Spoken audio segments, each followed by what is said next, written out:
જનાદેશ આવી ગયો છે, ઘણી બધી ચર્ચાઓ થઈ રહી છે અને હવે નક્કી થઈ ગયું છે કે 9 તારીખે પ્રધાનમંત્રી નરેન્દ્ર મોદી ત્રીજી વખત દેશના વડાપ્રધાન તરીકેના શપથ ગ્રહણ કરશે। જે પક્ષોને લઈને ઘણી બધી સંભાવનાઓ અને અટકળો ચાલતી હતી, ઇન્ડિયા ગઠબંધને કીધું હતું કે અમે વિકલ્પોને લઈને ચર્ચા કરીશું।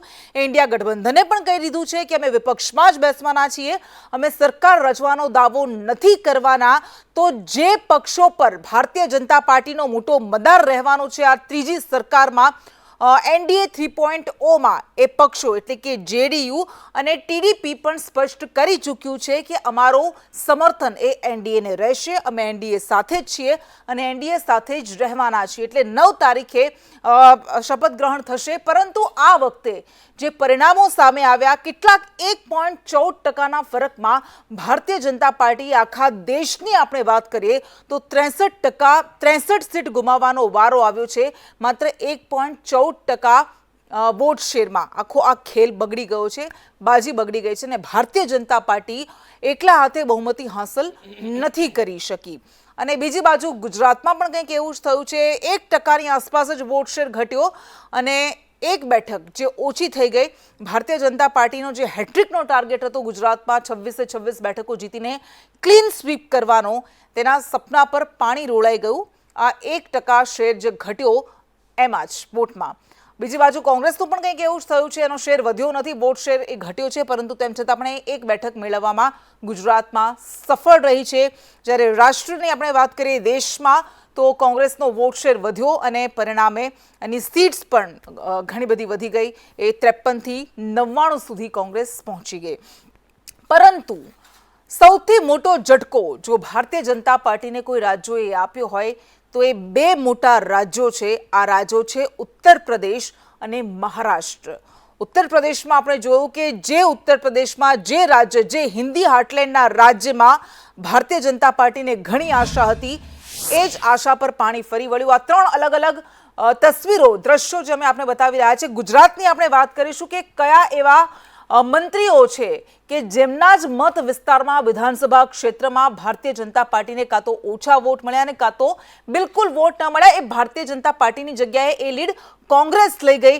એ વિસ્તારોની આપણે વાત કરીશું। ઉત્તર પ્રદેશમાં સાધ્વી નિરંજન જ્યોતિ, કારણ કે ઘણા બધા મંત્રીઓ પણ હારી ચૂક્યા છે, જેમાં સાધ્વી નિરંજન જ્યોતિ છે, અજય મિશ્રા ટેની છે, સ્મૃતિ ઈરાની જેવા નેતાઓ, મંત્રીઓ જે હારી ચૂક્યા છે। અને ઉત્તર પ્રદેશમાં આટલો મોટો ઝટકો ભારતીય જનતા પાર્ટીને કેમ મળ્યો એને લઈને પણ મનોમંથન થઈ રહ્યું છે। ભારતીય જનતા પાર્ટી પણ કરશે, પરંતુ સાધ્વી નિરંજન જ્યોતિ સહિતના કેટલાક નેતાઓએ જે કહ્યું કે આસ્તીનના સાપ અંદરના જ રહ્યા, ગદ્દારોએ અમને હરાવ્યા।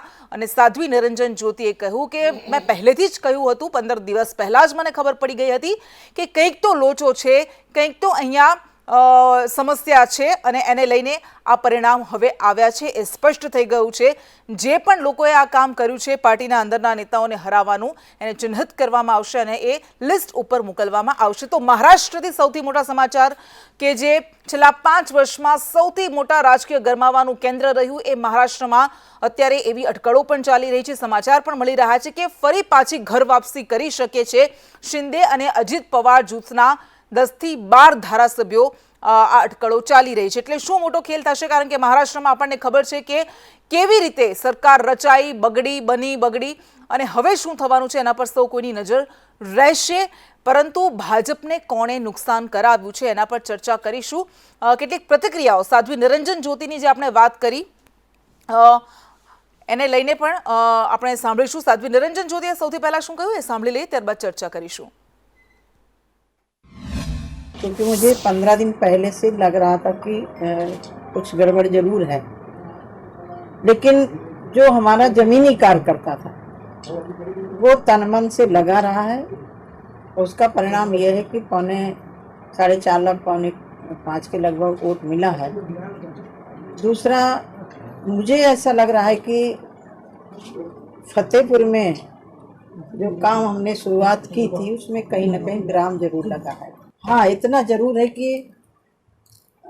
जिन लोगों ने मोदी जी के इस मुहिम में रोड़े अटकाए हैं उनको जरूर चिन्हित करके ऊपर बात करेंगे। जिस तरह से अफवाह फैलाई गई, माननीय प्रधानमंत्री जी ने सीधे कहा था कि संविधान में भी दूसरा जन्म लेके आ जाऊं तो भी नहीं बदल सकते हैं। बाबा साहब के संविधान को कोई बदल नहीं सकता है, लेकिन कभी कभी जनता का मूड है, जनता किसको चुनती है, जनता के मूड को हम नहीं उस पर सवाल खड़ा करते हैं।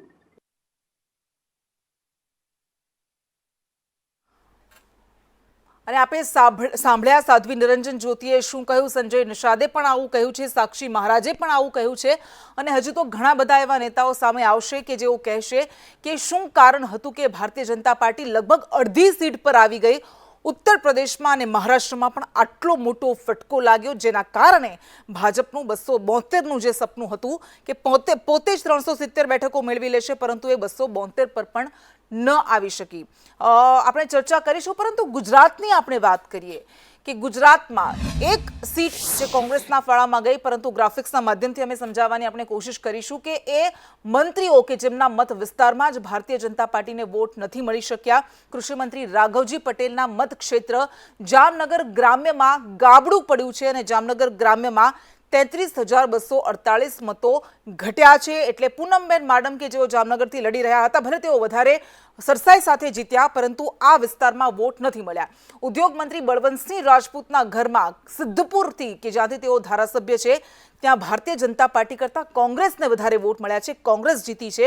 સિદ્ધપુરમાં 2,814 મતની લીડ બળવંતસિંહ રાજપૂત નથી જીતી શકે। એટલે આપણે એક આકલન કરી શકીએ છીએ કે જો અત્યારે વિધાનસભાની ચૂંટણી થઈ હોત તો આ શું સ્થિતિ બની શકી હોત। કોંગ્રેસે 24,619 મતની સિદ્ધપુરમાં સરસાઈ મેળવી છે અને એ જ એક કારણ છે કે પાટણમાં જ્યારે ભારતીય જનતા પાર્ટી માંડ જીતી, હંફાવી હતી કોંગ્રેસે ભારતીય જનતા પાર્ટીને રીતસરની છેલ્લી ઘડી સુધી, જેવી રીતે આપણે જોયું, અને એની પાછળનું એક મોટું કારણ આ છે કે સિદ્ધપુરમાં બળવંતસિંહ રાજપૂત વોટ નથી અપાવી શક્યા। અને આદિજાતિ મંત્રી કુંવરજી હળપતિના મતક્ષેત્ર માંડવીમાં પણ ભારતીય જનતા પાર્ટીને 18,871 મતનું નુકસાન થયું છે।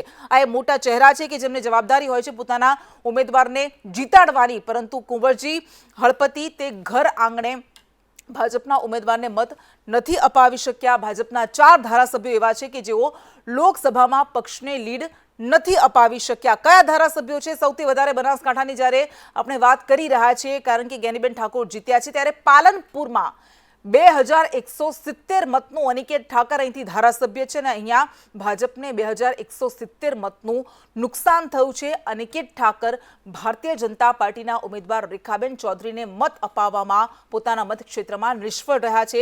દિયોદરમાં ભાજપના કેશાજી ઠાકોર, આ બનાસકાંઠાના જ વિસ્તારોની આપણે વાત કરી રહ્યા છીએ, તો કેશાજી ઠાકોર પણ 17,000 કરતાં વધારે મત ભારતીય જનતા પાર્ટીને ન અપાવી શક્યા। વિધાનસભાની ચૂંટણી સાથે સરખામણી કરી રહ્યા છે અને ભિલોડામાં પીસી બરંડા ના મતક્ષેત્રમાં 3,511 મતથી ભારતીય જનતા પાર્ટી પાછળ રહી। ડીસામાં પ્રવીણ માળીના આ મત વિસ્તાર છે અને તેમાં પ્રવીણ માળીની લીડ 31,112 મતથી ઘટી ગઈ છે। જો કે જ્ઞાનીબેન ઠાકોર ભલે જીતી ચૂક્યા છે બનાસકાંઠાથી, પરંતુ પોતાના મતક્ષેત્ર વાવમાં જ જ્ઞાનીબેન ઠાકોરને મત નથી મળ્યા। એટલે આ પણ એક મોટો મુદ્દો છે।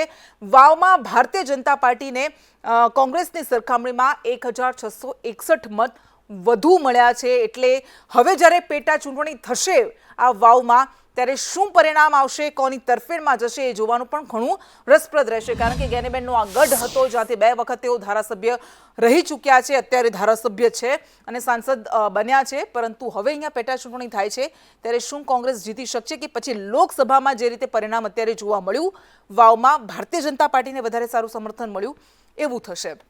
ચર્ચા આપણે કરીશું કે શા માટે આવું થયું છે અને જીત્યા હાર્યા જે થયું, પણ હવે શું ભારતીય જનતા પાર્ટીને કોણે નુકસાન કરાવ્યું અને ઉત્તર પ્રદેશમાં જે રીતે અંદર નિવેદનો સામે આવી રહ્યા છે કે ભીતર ઘાતે જ ભાજપને ઝટકો આપ્યો છે, શું એવું થયું? ચર્ચા આપણે કરીશું। આપણી સાથે કોંગ્રેસમાંથી વિમલ શાહ અને ભારતીય જનતા પાર્ટીમાંથી ઋત્વિજ પટેલ જોડાઈ ગયા છે। આ બંનેનું સ્વાગત છે।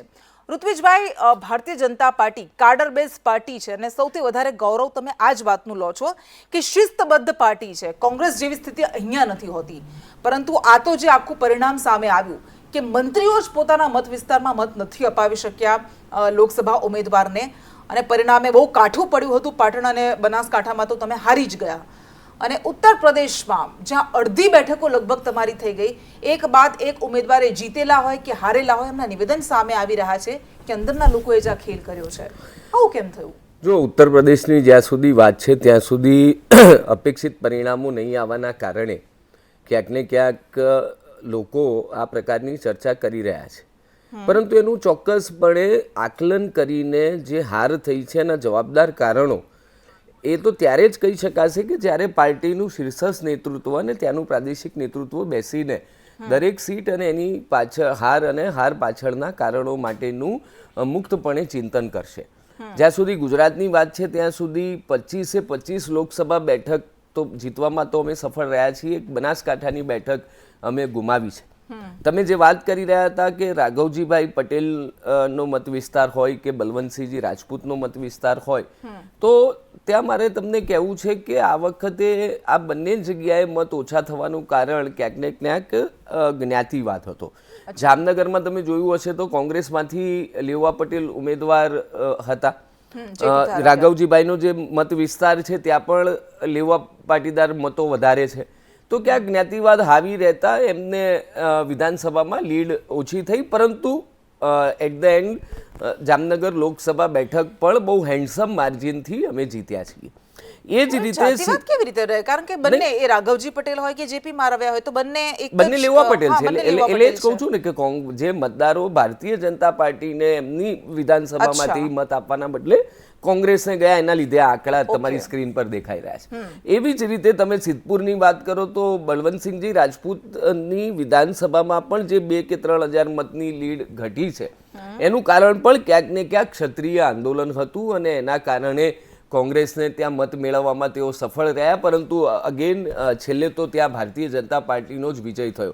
પરંતુ અમારી જે અપેક્ષા પ્રમાણે આ 25 બેઠકો ઉપર 1 બેઠક બિનહરીફ થઈ અને બાકીની 2 બેઠકો એટલે 4 બેઠકો સિવાય જે અમારી અપેક્ષા પ્રમાણે લીડ નથી આવી એના કારણો ચોક્કસ એનો અમે અભ્યાસ પણ કરશું અને એનામાં જે કંઈ પણ મેઝર્સ લેવાના થશે એ અમે કરશું. કેમ કે કાયમ ભારતીય જનતા પાર્ટી હંમેશા એક વાતમાં બહુ સ્પષ્ટ માને છે કે ભારતીય જનતા પાર્ટીનો કાર્યકર્તા કાં તો જીતે છે અથવા તો શીખે છે. એટલે જે કંઈ પણ અમારી 1 બેઠક અમે હાર્યા છીએ એનું ખૂબ દુઃખ છે અને બાકીની અમુક બેઠકો ઉપર જે અપેક્ષિત લીડ નથી આવી તો એ બંનેના કારણો એનું ચોક્કસપણે અમે આત્મચિંતન મંથન કરશું. એના કારણોની અમે એને તારાંકિત કરીને અમારું પ્રાદેશિક નેતૃત્વ અમારા મોવડી મંડળ સાથે ચર્ચા કરીને એ કારણોનો કઈ રીતે એનો હલ આવે એ દિશામાં પણ અમે ચોક્કસ કામ કરીશું. એ કેમ કે અમારી પ્રણાલી રહી છે, દરેક ચૂંટણી પછી અમે એને દરેક સ્થિતિની સમીક્ષા કરતા હોઈએ છીએ. 156 બેઠક જીત્યા તો એની પણ સમીક્ષા કરી હતી, લોકસભામાં 2 વખત 26 બેઠકો જીત્યા ત્યારે પણ સમીક્ષા કરી હતી, 99 બેઠક વિધાનસભામાં જીત્યા ત્યારે પણ સમીક્ષા કરી હતી. તો આ વખતે જ્યારે 1 બેઠકનું નુકસાન થયું છે ત્યારે અમે ચોક્કસપણે કયા પરિબળો કામ કરી ગયા એનું ચોક્કસપણે અમે ચર્ચા આવીશું આપની પાસે, કારણ કે આમાં ઘણા બધા સવાલો પણ છે. પરંતુ આપણે બિમલ શાહ પાસે જઈએ. બિમલભાઈ, તમે 1 બેઠક જીતવામાં સફળ રહ્યા છો અને 10 વર્ષ પછી તમને આ સફળતા મળી એટલે સ્વાભાવિક છે કે ખુશી કોંગ્રેસમાં ઘણી વધારે છે અને ભારતીય જનતા પાર્ટીની જીત કરતાં કોંગ્રેસની જીતની વધારે ચર્ચા થઈ રહી છે. પરંતુ વાવની આપણે વાત કરીએ, ભાજપને તો ઘણી બધી બેઠકોમાં નુકસાન થયું દેશમાં, પરંતુ વાવમાં ગુજરાતમાં ગેનીબેન ઠાકોર કે જે 2 વખતથી અહીં ધારાસભ્ય બન્યા છે અને એમના એવું કહેવાય છે કે ગ્રાઉન્ડ લેવલ પણ એમણે એટલું બધું કામ કર્યું છે કે જેના કારણે તેઓ જીતી શક્યા છે. પણ વાવમાં તો એમને પોતાને જ ગાબડું પડ્યું પોતાના જ ગઢમાં. તો હવે પેટા ચૂંટણી થશે તો તમને એવું નથી લાગતું કે આ બેઠક લોકસભાની તો મળી પણ ક્યાંક વિધાનસભાની ન જતી રહે એવો ડર?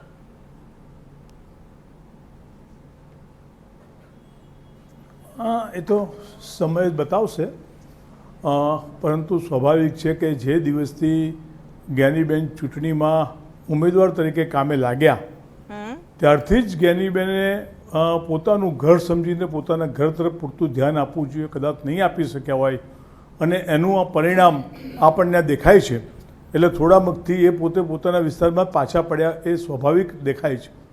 પરંતુ હું આપને કહું, આ સમગ્ર ગુજરાતની અંદર આપ જોઈ શકો છો કે ભારતીય જનતા પાર્ટીનો હહમ, ભારતીય જનતા પાર્ટીએ 26 સીટ જીતીશું, 5 લાખ મતથી જીતીશું, આ જે વાત જે કરી હતી મને લાગે છે કે પ્રજાને મોંઘવારીની ખબર હતી, બેરોજગારીની ખબર હતી, પેપર ફૂટ્યા હતા એ યાદ હતું, આજે જે પ્રમાણે પુલો તૂટ્યા હતા એ પણ યાદ હતું અને સ્વાભાવિક પ્રક્રિયા આ દેશની અંદર જે પ્રમાણે તાનાશાહી વર્તનથી આ દેશનું રાજ્ય ચાલતું હતું એનું આ પરિણામ આપને બધાને દેખાઈ રહ્યું છે.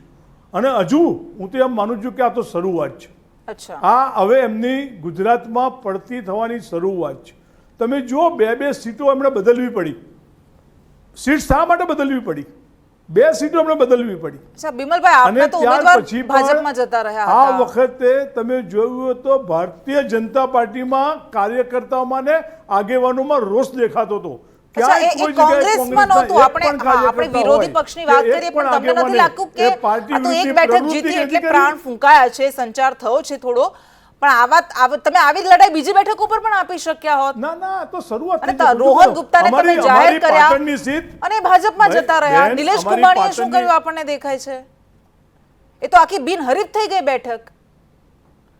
પણ તમે હું એ જ કહું છું કે એમણે જે રીતના પ્રયત્નો કર્યા પછી પણ નિલેશની વાત કોને ખબર નથી કે નિલેશના ટેકેદારોને ફોર્મ પાછા ખેંચવા માટે કેટલા પ્રયત્નો કર્યા.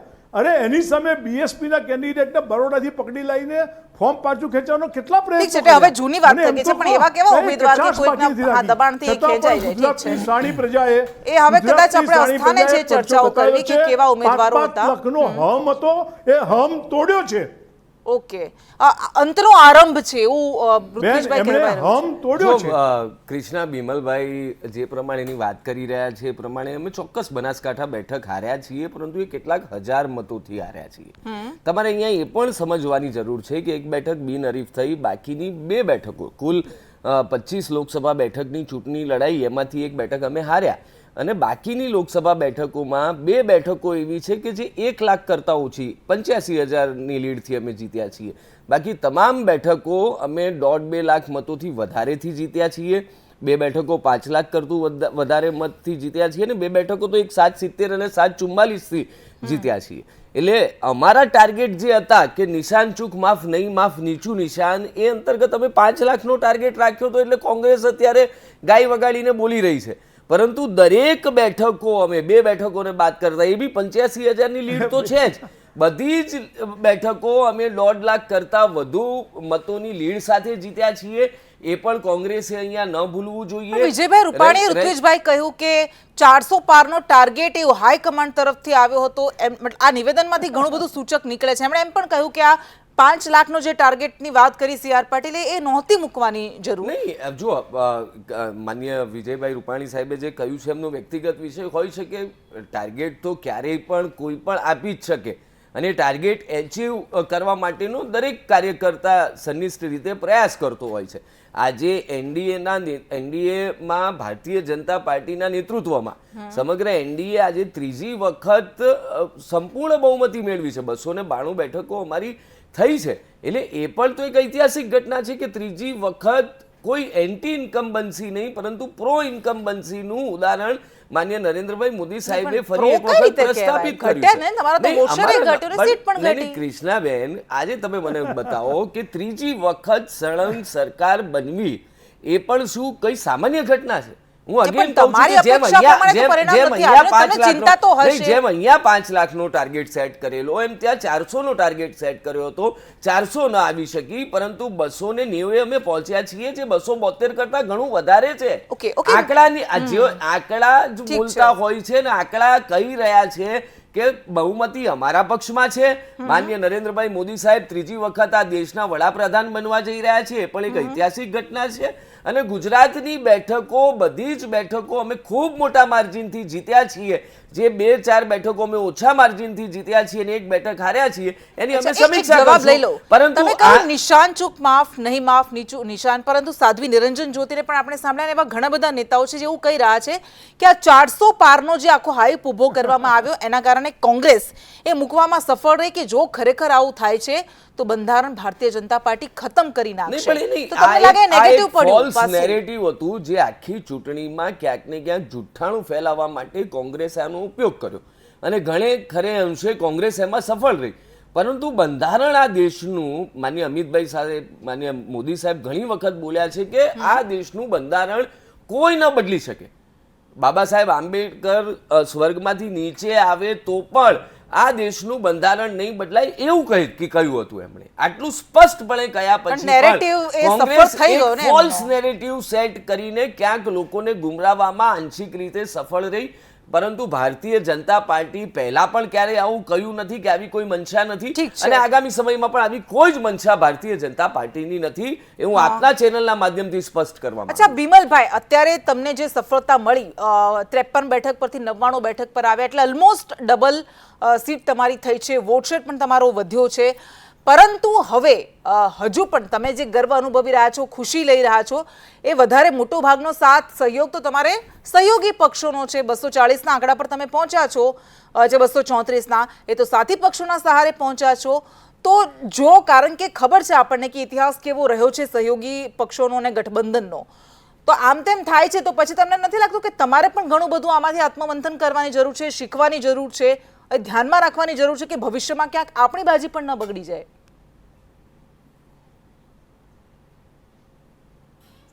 આમાં સવાલ બેન એટલો જ છે કે જે પ્રમાણે પ્રધાનમંત્રી કહેતા હતા કે કોંગ્રેસ 50થી બી નીચે આવશે, એના બદલે 99 તો આવી છે. બીજો સવાલ, જ્યારે અમારા સાથી પક્ષોની વાત કરીએ છીએ ત્યારે આત્મચિંતન નરેન્દ્રભાઈ અને ભારતીય જનતા પાર્ટીએ કરવાની જરૂર છે કે તમે તમારા સાથી પક્ષો શિવસેનાની શું હાલત કરી, તમે તમારા સાથી પક્ષ બીજુ પટનાયકજીની શું હાલત કરી, તમે અત્યારે પણ ખબર છે કે નીતિશ કુમારની પરિસ્થિતિ અગાઉ શું હતી, આંધ્રપ્રદેશમાં ચંદ્રબાબુની સ્થિતિ પણ ખબર હતી. એટલે અને જ્યારે કોંગ્રેસે સાથી પક્ષોને લઈને જ્યારે સરકાર ચલાવી છે ત્યારે સાબિત કરીને બતાવ્યું છે કે કોંગ્રેસ જે કહે છે કરે છે. અને એટલે હું માનું છું કે આ ચિંતા અમારે કરવાની જરૂર નથી, આ ચિંતા એમણે કરવાની જરૂર છે.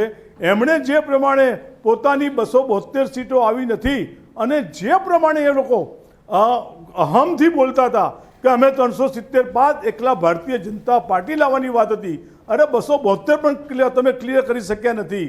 અને હજુ આજે જ તમે જુઓ, આજે જ પ્રશ્નાર્થ ચિહ્નો ઊભા થયા છે.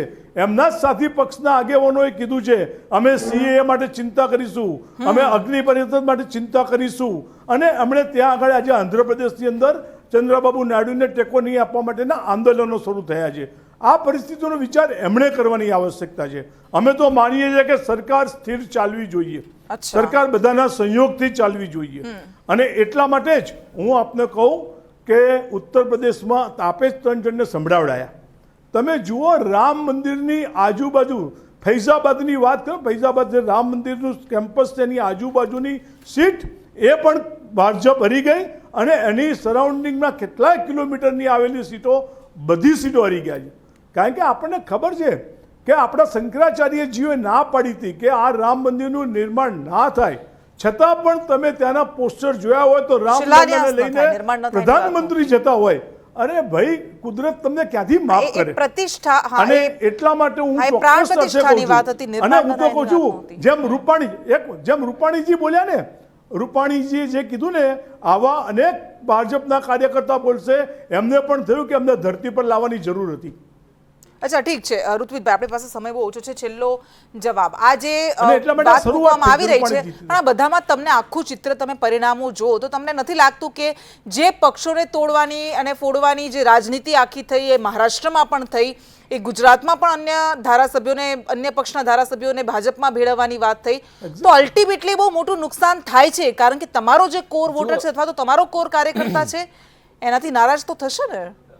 જુઓ, કુલ મળીને જે પરિણામો આવ્યા એ અમારા જે અપેક્ષા હતી એ પ્રમાણે નથી આવ્યા, પરંતુ એક લેન્ડસ્લાઇડ વિક્ટરી તો આપણે આને કહી જ શકીએ. ત્રીજી વખત એનડીએ સ્પષ્ટ બહુમતી સાથે આવે, એના પર બી આવું છું, એ તો આપણે એને કહી જ શકીએ. બીજું, કોંગ્રેસ આટલું મથ્યા પછી પણ 3 ફિગરમાં નથી પહોંચી શકી, એ કેમ બિમલભાઈ ભૂલી જાય છે મને ખબર નથી.